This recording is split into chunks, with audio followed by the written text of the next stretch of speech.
Welcome back to Cottage Designs by Erin. Today I'm going to be showing you how to do some simple embroidery stitches.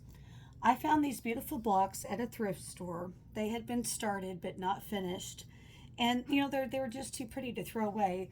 They need to be embroidered and washed and then sewn into a quilt. So today I'm going to be showing you how to do simple embroidery stitches. In order to do a project like this, you would need to buy your blocks. You go on eBay or Etsy and type in stamped embroidery quilt blocks and pick your design. These only have 3 stitches: a lazy daisy, a French knot, and a cross stitch. Well, I guess 4. Also the stem stitch for the stems on the flowers. So I'm going to be showing you how we get this started. You will need a pair of embroidery scissors. These are Friskers. You will need some embroidery scissors. They have a little bit larger eye. You will not be able to find them for $1.75 anymore. I have no idea how much they cost. I tend to buy a lot of my materials at thrift stores, and I tend to hoard what I find because you may not ever find it again. This is a DMC Skein of Floss. Back in the 90s, you could get these for a quarter piece. I don't know what they cost now. I'm sure they're a couple dollars each.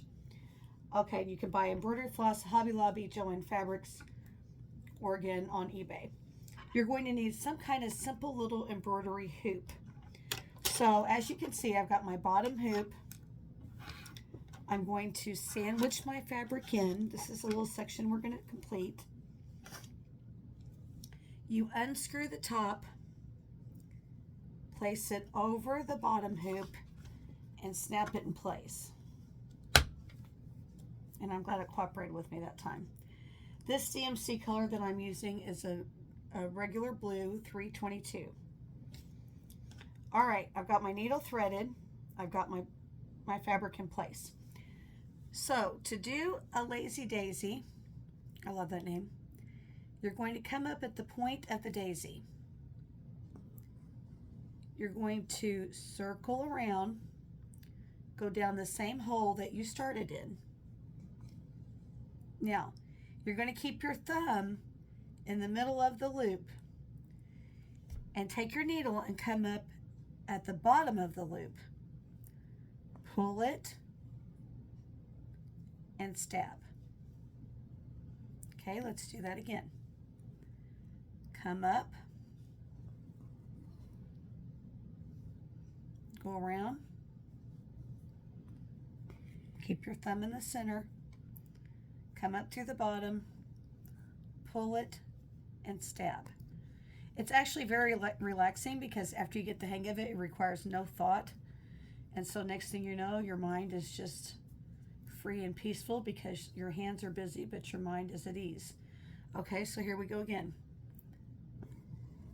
Up, around, keep your thumb in the loop, come up at the center, and pull. Okay, I'm going to quickly finish this because all I lack from finishing this block is these little doodads here. That was always my grandma's famous term. She used doodad for everything. Hand me that doodad over there. And somehow we always knew what she wanted. Okay. Up, around, come through the bottom, catch it, and stab. How long should your thread be? I say your thread should be as long as you're comfortable with. I was always taught to cut my thread elbows length, 3 strands, but you can have it however long or short you want. I like longer thread. Okay, we're going to go ahead and we're going to stab, and then that little flower is finished. So then on the back, you want to catch your thread in under your other stitches, or you can tie knot it if you want to. All right, now we have the little stem stitch to do, which is right here. So I have my thread, or I thought I did. Let's see.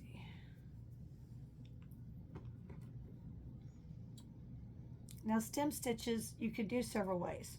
You can do a back stitch, which is very easy, or you can do a stem stitch. I'm going to do a back stitch because that requires little to no effort. Okay, so to get started, I'm going to go ahead, tie a knot in my thread,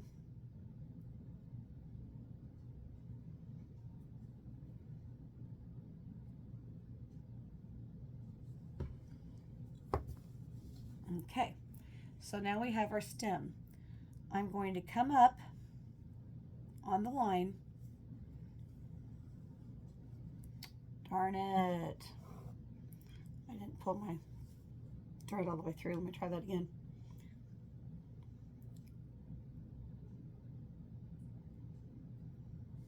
Okay.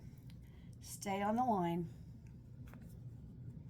Make a little tiny, pretend you're making little hyphens.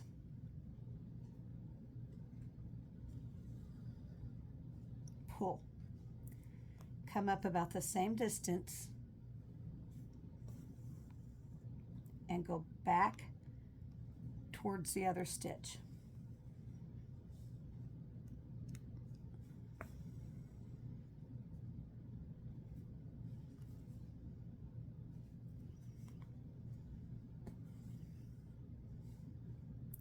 Now, if you were going to do a classic stem stitch, you would come up and you would come off a little to the side and your stitches would be at an angle. This is just much easier, I feel.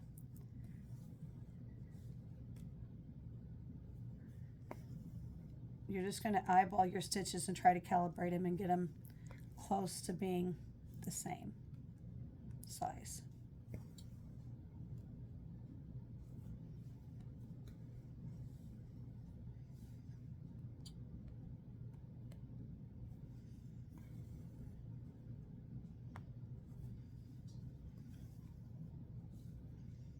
Ladies used to embroider a lot in the winter time and then sew their blocks together in the spring and summer. Okay, now we have our lazy daisy stitch at the end of the line here. So you're going to go make your loop, come around, keep your thumb in the circle so you don't close it up. Come out through the bottom of the teardrop, pull, and stab. Okay, and then I've got it caught on the string. So that's all there is to that. If you look, this is the finished product. It has a few stains out. Like I said, it needs to be washed with a whitener. Other than that, it'll be fine. And then this will be beautiful. I'll add other pieces to it and make it any size I want, add some corresponding blocks around it. I think I'll make an all blue and white quilt, and these blocks will be the center. If you like my video, please subscribe and come back for more. Thank you.